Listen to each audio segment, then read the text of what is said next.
اگر مجھ سے کوئی بندہ یہ کہے کہ آپ بتائیں کہ کل کفر کون ہے، تو میں کہہ دیتا شیطان۔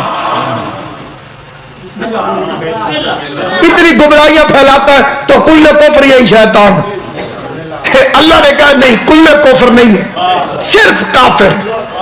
کل کفر وہ ہوتا ہے جو علی کے مقابلے پر آئے۔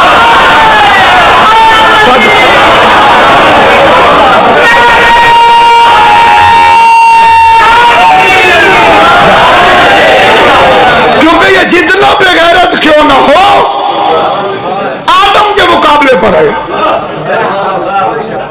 آدم 4 چیزوں سے بنے تھے، مٹی، پانی، آگ، ہوا۔ اس کو صرف ایک پر اعتراض ہے، خلقتنی من نار خلقتہ من طین۔ یہ تو مٹی کا بنا ہوا،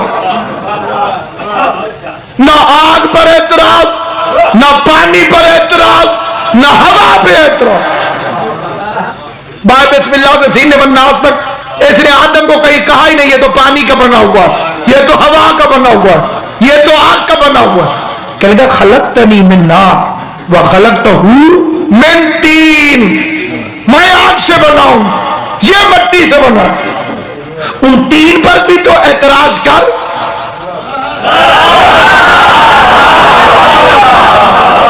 آگ پر، پانی پر، ہوا پر۔ شیطان کو ان تینوں پر کوئی اعتراض نہیں، اعتراض ہے تو خالی مٹی پر۔ اللہ نے اس کی 6 لاکھ سال کی عبادتوں کو لعنت کا توق بنا کے گلے میں ڈال کر فخرج منہا، نکل جا میرے دربار سے، انک رجیم، تو لعنتی ہے، واللعنت الیک الی یوم الدین، رہتی دنیا تک تجھ پر لعنت پڑتی رہے گی۔ اللہ نے قانون بنا دیا، جب میں تراب کے منکر کو معاف نہیں کرتا تو ابو تراب کے منکر کو کیسے معاف کرتا؟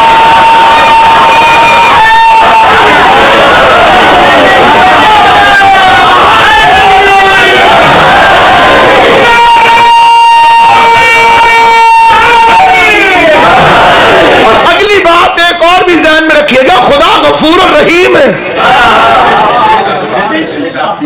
اس کا ایک عہدہ ہے غفار۔ عربی زبان میں اس وزن پر کوئی لفظ تب ہوتا ہے کہ جب وہ انسان کی عادت ہو۔ مثلا غسال، ایک آدھ مردے کو نہلا لینے والے کو غسال نہیں کہتے، اس کا کام ہو مردے نہلاتے رہنا، اسے کہتے ہیں غسال۔ نجار، لکڑی کا کام کرنے والا، ایک آدھ لکڑی کی چیز کوئی بھی بنا سکتا ہے لیکن وہ نجار نہیں ہوگا، جس کا پیشہ ہو۔ کرار،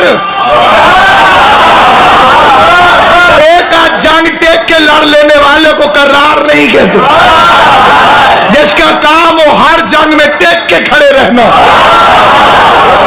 اسے کہتے ہیں کرار۔ اسی طرح فرار، جس کا پیشہ ہو ہر جنگ سے بھاگ جانا۔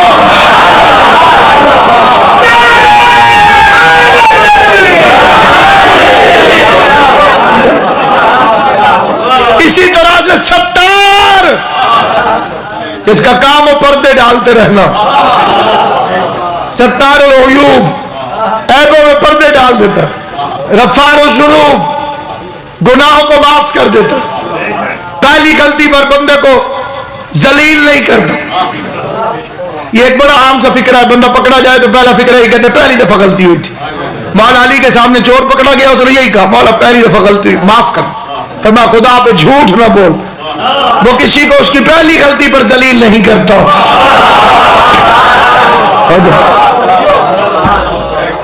مہلت دیتا ہے، بندے اسے اپنی ہوشیاری سمجھ لیتے ہیں، ڈھیل دیتا ہے، شاید توبہ کر لے، شاید معافی مانگے۔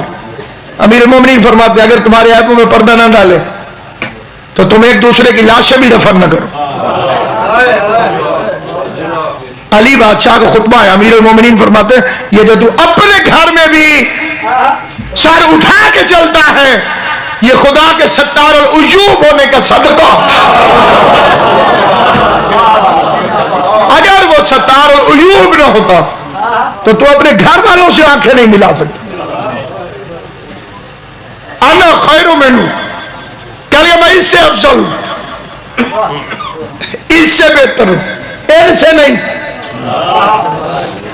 خالی آدم کے مقابلے پر آیا اور لانتی بنا کر نکال دیا گیا. تو کتنے بڑے ہوں گے کہ جن کے مقابلے کی شیطان کو بھی جرات نہیں ہوئی. جھوٹا لفظی مقابلہ بھی نہیں کر سکا. تو اب اگر کائنات میں انسان کے پاس آنکھیں ہوں، کان ہو، دماغ ہو، تو اللہ نے حجتیں عطا کی ہیں. آنکھ عذر بھی ہے، حجت بھی. کان عذر بھی ہے، حجت بھی. دماغ عذر بھی ہے، حجت بھی. دلیل ہے، پیغمبر نے فرمایا یا علی، اللہ نے 6 فضیلتوں کو خلق کیا، 3 تجھے عطا فرمائی اور 3 مجھے. جو 3 میری فضیلتیں اس میں تو برابر کا شریک ہے. جو 3 فضیلتیں میری ہیں، مصطفیٰ کی ہیں، اس میں تو برابر کا شریک ہے. اور جو 3 فضیلتیں تیری ہیں اس میں محمد بھی شریک نہیں. امیر المومنین نے عرض کی یا رسول اللہ صلی اللہ علیہ وآلہ وسلم، پہلے وہ 3 فضیلتیں ارشاد فرمائیں جو اللہ نے آپ کو عطا کی اور مجھے برابر کا شریک بنایا. پیغمبر نے موڑ کے کہا یا علی، اللہ نے مجھے کوثر عطا فرمایا، ساقی کوثر تم ہو.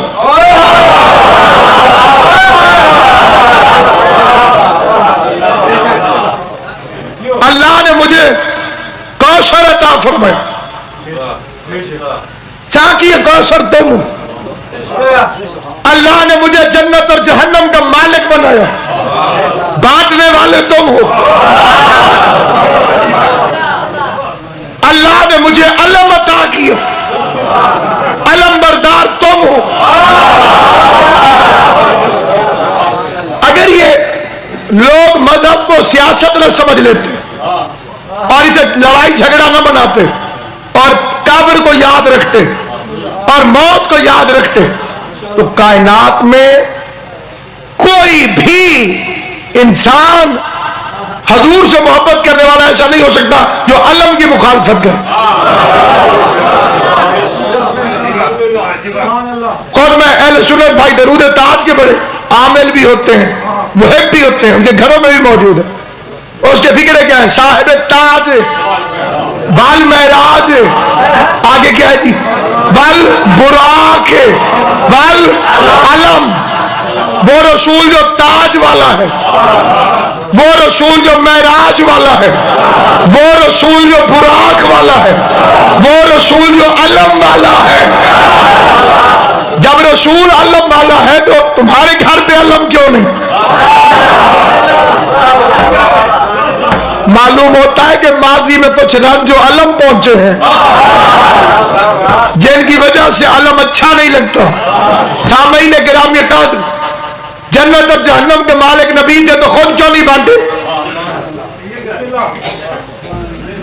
کیونکہ خدا کو معلوم تھا کہ مصطفیٰ کی محبت میں منافق بھی اکٹھے ہو جائیں گے اور کہیں گے آقا تیری محبت میں ہم گھول گھول کے روتے رہے. اسی لیے اللہ نے فرمایا حضور سے کہ آپ ادھر ہو جائیں، جنت وہ بانٹے جس کے قریب منافق جا نہیں سکتا.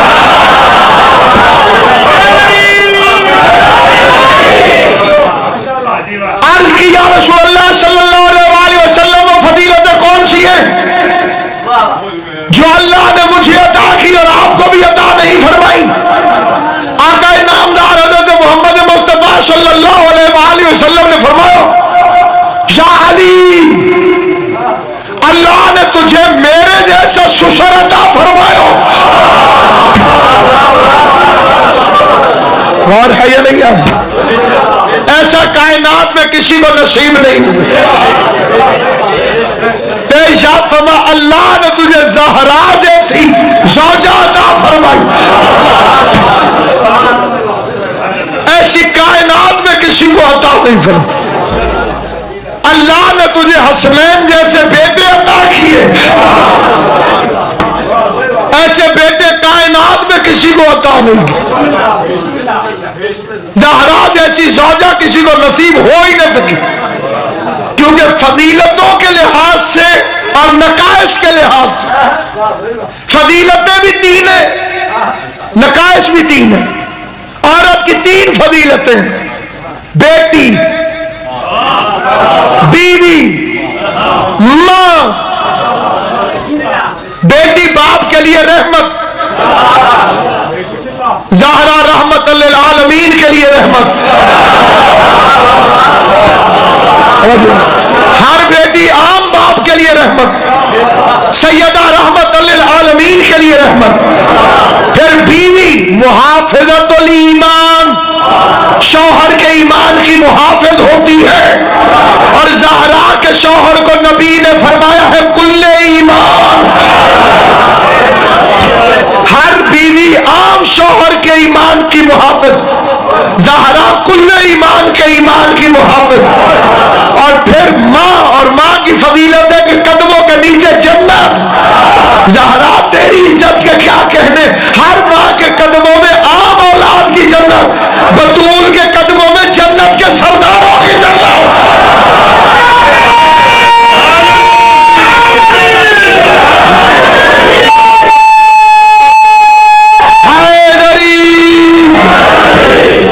جواب کا آدمی صاحب سے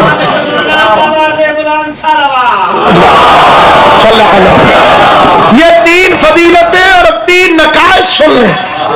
ہر عورت میں فطرتاً تین نقص ہیں: ناقصۃ العبادت، ناقصۃ الشریعت، ناقصۃ العقل۔ عقل میں ناقص ہے، شریعت میں ناقص ہے، عبادت میں ناقص ہے۔ ناقصۃ العقل کیسے؟ ایک مرد کے برابر دو عورتوں کی گواہی۔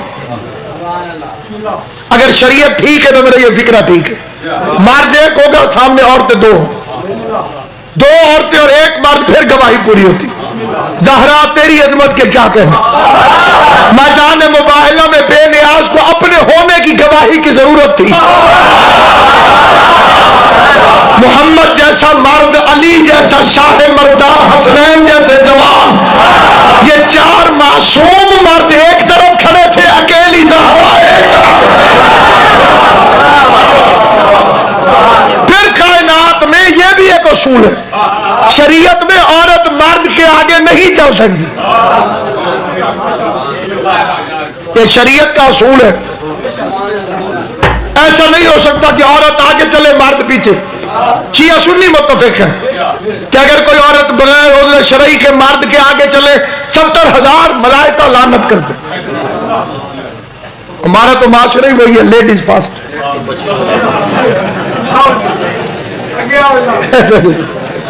لیڈیز فاسٹ کا یہی مطلب ہوتا ہے، النساء قبلتہم، امام زمان کے ظہور کی علامت ہے، عورتیں ان کا قبلہ ہوں گی، اور قبلہ وہی ہوتا ہے جو آگے ہو۔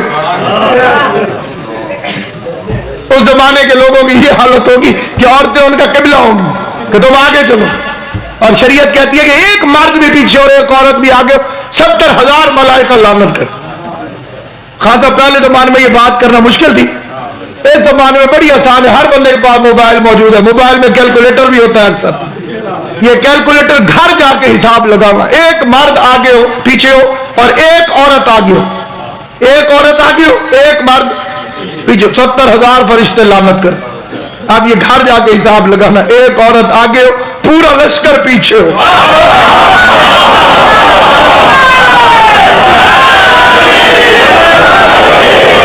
یہ محلے بازاروں کا نیم،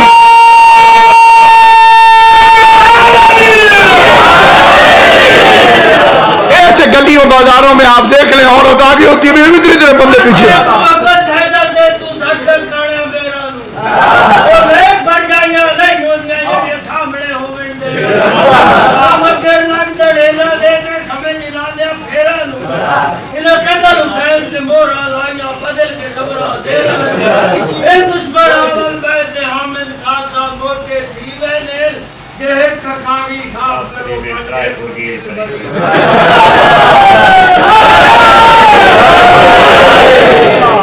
سامعین گرامی قدر،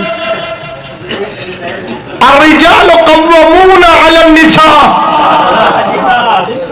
مرد عورت پہ حاکم۔ حالات کسی گھر کے مختلف ہوں تو اس سے میری کوئی وہ نہیں، میں تو قرآن پہ قرآن میں ہی نہیں ہے، میرے بندے غصہ کر کے چپ کر گئے، انہوں نے اپنی مرضی ہے۔ بارہ شریعت کہتی ہے کہ مرد عورت پر حاکم، اللہ نہیں اجازت دیتا کہ یہ پیچھے چلے۔ زہرا تیری عظمت کے کیا کہنے، علی اور فاطمہ برابر ہیں، شریعت کدے سے لے کے میدان مباہلہ تک فاطمہ آگے آگے تھی، علی جیسا شوہر پیچھے پیچھے تھا، رحمان صلوات پڑھ رہا تھا۔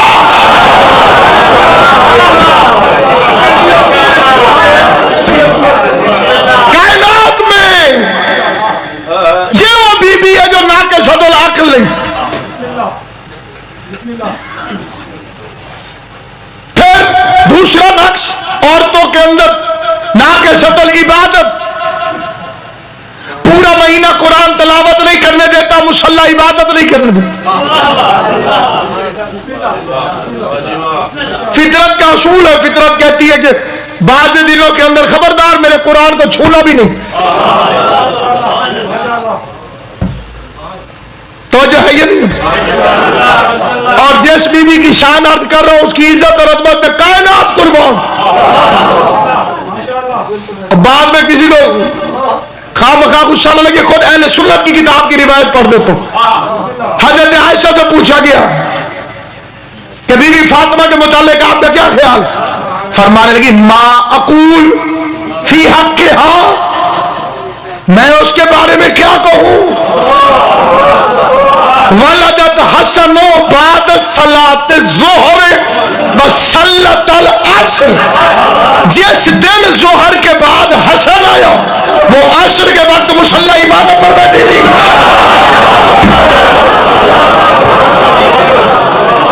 مذہب شیعہ میں 11 دن اور بھائیوں کے 40 دن عورت نماز بھی نہیں پڑھ سکتی، اور اس کے ہاں ظہر کے وقت بیٹا آیا، ولادت ہوتی تو نجاست ہوتی، پیدائش ہوتی تو آلائش ہوتی، وہ اس طرح نازل ہو گیا قرآن کی طرح، کیونکہ مہینہ بھی تھا ماہ رمضان اور وقت تھا دوپہر کا۔ ایک بندے کو بھی میری بات سمجھ میں آ گئی تو میرے پڑھنے کا مقصد پورا ہو گیا۔ ماہ رمضان کا مہینہ، دوپہر کا وقت، ظہر کی نماز، اس کو کہتے ہیں زہرا کہ بیٹا دنیا میں آ جائے نہ مصلی چھوٹتا ہے نہ روزہ ٹوٹتا ہے۔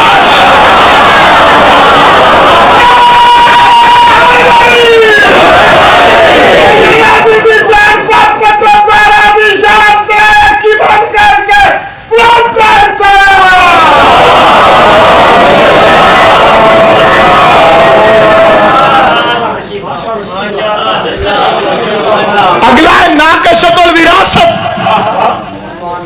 وراثت کے اندر نقص ہے، بیٹے کے 2 حصے، بیٹی کا 1 حصہ، اور یہ شریعت کا ظلم نہیں، حقیقت ہے۔ حقیقت کئی بندے وہ ہمارے ہاں بھی فکرہ کہہ جاتے ہیں کہ بیٹی منجی دی وارث تے پتر جائیداد دا وارث، یہ علی کا مذہب نہیں۔ علی کے مذہب میں بیٹی جائیداد کی وارث ہے، سقیفائی مذہب میں بیٹی کو حق نہیں ملتا، جس کا تعلق شریفے کے ساتھ ہے وہ بے شک بیٹی کو اس کا حق نہ دے، جس کا تعلق غدیر کے ساتھ ہے جب تک بیٹی کا حق نہیں دے گا زہرا کو ماننے کا فائدہ ہی کوئی۔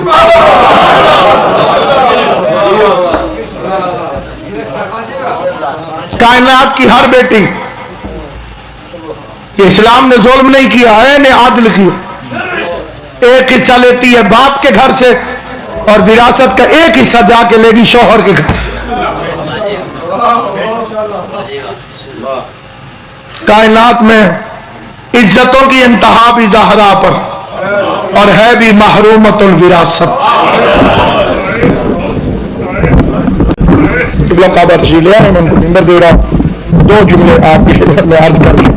سامعین گرامی قدر, اس دنیا کے شیطانوں نے, بندگان شیطان نے, حریصان دنیا نے تھوڑے سے فائدے کی خاطر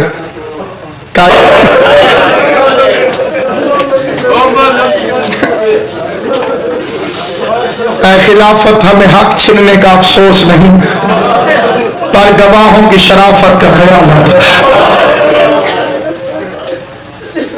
شہید محسن نقوی کے اللہ درجات بلند کرے, سید کے 2 مصرے ہیں, وہ فرماتے ہیں مسجد میں چپ کھڑی ہے رسالت کی آبرو, کوئی سوال کرنا سکھا دے تو تم. دعا کیا کرو قدر والا قدر والے کے سامنے سوالی بنے, اللہ کسی قدر والے کو بے قدرے کے سامنے نہ بنے. یوسف کو بے قدروں نے بیچا, یہ بات صحیح, جناب یوسف علیہ السلام کو بے قدروں نے بیچا, اسی لیے کھوٹے سکوں کے ہی بس بک گئے. یوسف کی قیمت کا پتہ چلتا اگر بیچنے والا یعقوب ہوتا.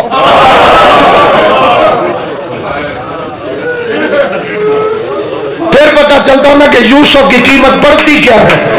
جیسے سوال کرنے زہرا گئی تھی کاش منبر پہ رسول ہوتا, پھر پتہ چلتا خالی واپس آتی ہے یا کائنات لے کر.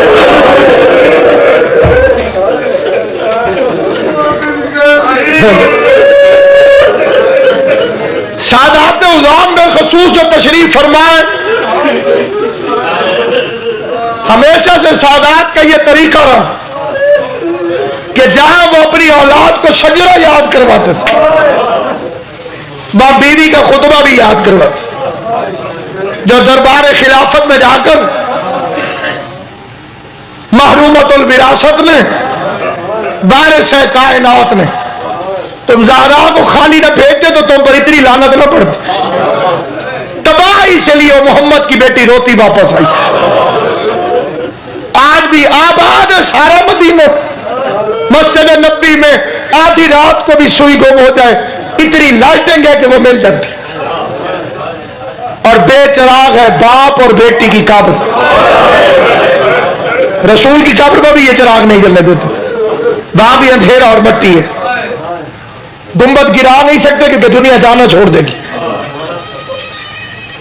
سامعین گرامی قدر, میں نے ایک ایرانی کو دیکھا تھا سر 1998 میں جناب سیدہ کی قبر طاہر کے پاس کھڑا تھا. قبر میں نے علامتاً کہا, میں نے جو زوار بیٹھے قبر نہیں. ڈرتے ڈرتے مومن ایک دوسرے کو اشارے کر کے کہتے ہیں وہ جو سامنے پتھر پڑے ہیں یہ قبر ہے حسن حسین کی ماں. میں نے ایک ایرانی کا فکرہ سنا تھا, مجھے کفن میں بھی یاد رہے گا. جو گئے انہیں پتا ہوگا کہ سامنے اگر سیدہ کی قبر ہو, بندہ یوں پیچھے مڑے تو محمد کا روزہ نظر آتا. ایسے روتے روتے ایرانی نے یکدم پیچھے مڑ کے دیکھا اور پھر چیخ مار کے کہتے یا رسول اللہ کبھی ایران آ کے دیکھیں. آپ کا ایک بیٹا علی رضا ہمارا مہمان بنا, مالا مشہد آ کے دیکھ ہم نے رضا کا روزہ کیسے بنایا. پھر رو کے کہتے کیا ہوتا تیری بیٹی بھی ایران آ جاتی, ہم اپنی بیٹیوں کا زیور بیچ کے تیری بطول کی قبر بنا دیتے تاکہ دنیا کو پتہ چلتا کہ جس کی عزت کرتے ہیں اس کے بیٹے کی اتنی عزت کی ہے تو بیٹی کی عزت کتنی ہے.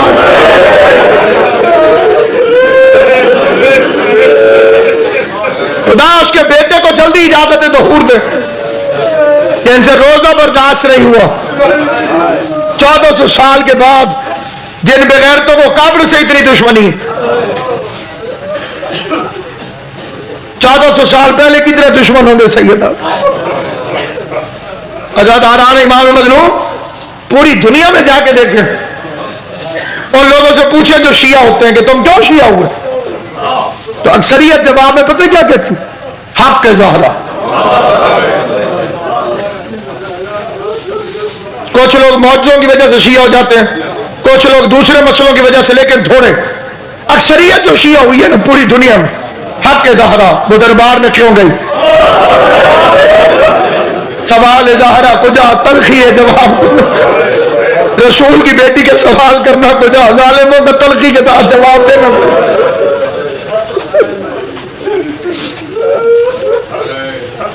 پتہ چلا 11 اماموں کی محنت ایک طرف، سیدہ کونین کی 4 گھنٹے کی تبلیغ ایک طرف. اس نے 4 گھنٹے میں کائنات میں انقلاب پر پکڑ دی. کھڑی رہی دربار میں، کچہری میں کھڑی رہی، بھرے بازار سے گئی، سفید دن کو گئی، علی کو گواہ بنا کے گئی، حسن حسین کو ساتھ لے. ام ایمن جنتی عورت ہے. رسول خدا نے اپنی زندگی میں فرمایا تھا ام ایمن تو جنتی عورتوں میں سے. ایک دوائی اس نے دی جو خواتین جنت میں سے تھی. جنت کی عورت دنیا کے لالچ میں دوائی نہیں دے سکتی. سیدہ کے لیے آئے تطہیر دی.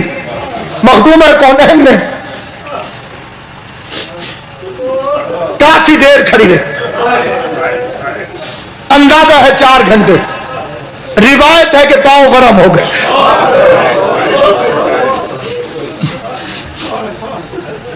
پاؤں پر گرم آ گئے. باپ کے نوکروں کے سامنے کونین کی ملکہ کھڑی. ہمارے مذہب کے ایک بڑے جلیل و قادر عالم دین گزرے علامہ قاضی سعید الرحمان علوی صاحب. جہاں دیدہ حضرات تشریف فرمائے، ریکارڈنگ ہو رہی ہے. بستی کھوکھرا ہے ملتان کے آگے، شجاباد سے پہلے قبلہ کعبہ تصدیق کریں. ادھر آخری مجلس پڑی تھی قاضی سعید الرحمان، اور فرمایا آج میری زندگی کی آخری مجلس ہے، کل میں نے فوت ہو جانا. ممبر پہ یہ فکر ہوں. بستی کھوکھرا کے اندر ابھی بندے زندہ ہیں جو اس مجلس میں تھے. آج میری زندگی کی آخری مجلس ہے، کل میں نے فوت ہو جانا. پھر نشتر اسپتال آئے، ڈاکٹروں نے کہا بالکل ٹھیک ہے. انہوں نے فرمایا 4:12 پہ میرا مولا مجھے لینے کے لیے آئے گا.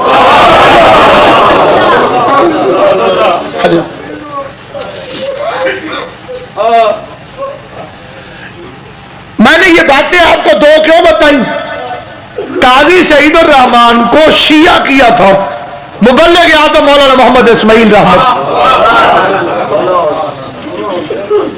یہ پہلے بہت زیادہ خلاف تھا ہمارے مذہب کے. معاملے فدق کے اوپر 6 دن مناظرہ ہوئے. اگلے دن قاضی سعید الرحمان نے ابتدا کی کتاب کھول کے عبارت پڑھنا شروع کی. محمد اسماعیل نے فرمایا قاضی کتابیں رکھ دے. قاضی سعید الرحمان نے کتابیں رکھ دی. محمد اسماعیل نے فرمایا آپ مناظرہ ختم کرتے ہیں. اس نے کہا جی کیسے؟ محمد اسماعیل صاحب نے فرمایا وضو کر، سر پہ قرآن رکھ، ادھر صحیح بخاری رکھ، ادھر قرآن رکھ، کعبے کی طرف منہ کر کے بتاؤ زہرا کو انہوں نے خالی واپس بھیجا کہ نہیں بھیجا؟ اجرکم علی اللہ.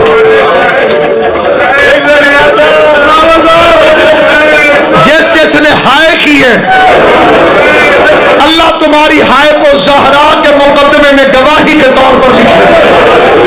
1400 سال کے بعد تم نے ہائے کر کے کہا مظلوم ہے بیٹی محمد کی. قبلہ صاحب ایک عورت نے ٹی وی پر دکھایا منظر، ایک عورت نے عورت کو تھپڑ مارا. چیف جسٹس صاحب نے آج خود نوٹس لیا ہے اور پوری دنیا کا میڈیا چیخ پڑا جی ظلم ہوا ہے، ظلم ہوا ہے، ظلم ہوا ہے. میں کہتا ہوں بغیر تو تم میں اتنی غیرت بھی نہیں. عورت کو مارے تو تمہیں غصہ چڑھ جاتا ہے. محمد کی بیٹی کو مدینے میں کھڑے ہو کر مجمع تازیانوں سے مارتا رہا ہے. فاطمہ زہرا دروازے کے نیچے تڑپتی رہی ہے. کلمہ بھی تو محمد مصطفیٰ کا پڑھے، کہلوائے بھی تو اپنے آپ کو مسلمان. تو نے آج تک تاریخ سے پوچھا نہیں کہ فاطمہ کا قصور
کرنا. طاقت ہے تو بطول کی حمایت کرو. 4 بندوں میں بیٹھ دنیا کی باتیں کر کے اپنا وقت ضائع نہ کر. کوئی تیری دوستی کا دعویٰ کرتا ہے, تیرا کیا دوست ہے اگر بطول کا حمایت ہی نہیں؟ اس سے گفتگو کر تو صحیح کہ کونین کی ملکہ گئی تھی دربار میں. قاضی سید الرحمان سر پہ قرآن رکھ, صحیح بخاری یہاں رکھ, کعبے کی طرف روک کر کے تو کہہ دے انہوں نے بی بی فاطمہ کو خالی نہیں بھیجا. اسماعیل صاحب کہنے لگے میں ہار مان جاؤں, میں ہار مان جاؤں. مبلغ اعظم کا یہ فکر, شیعت کی ناک تھا مبلغ اعظم. قاضی سید الرحمان کہتے ہیں روز بندے, میں نے سوچا, بعد میں وہ خود مجلس میں بتاتا ہوں کہ میں نے سوچ لیا کہ روز بندے جھوٹا قرآن اٹھاتے ہیں تھانے کچہری میں, انہیں کیا ہو جاتا ہے؟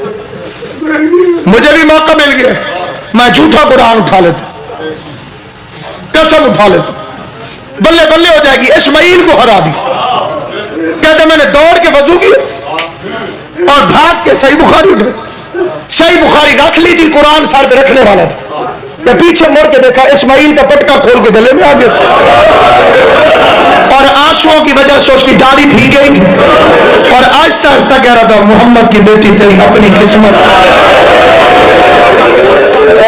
اجرکم علی اللہ, اجرکم علی اللہ, اجرکم علی اللہ, جعلکم اللہ من الباقین. مولا میرا تمہارا شمار رو میں رلانے والوں میں کرے جو زہرا کو سچی سمجھ کے رو رہا ہے. حسین کی ماں تیری اولاد کو کبھی کوئی غم نہ دے, تیرے گھر میں کوئی غم نہ آئے, تجھے کبھی اپنے غم میں ہائے نہ کرنا پڑے.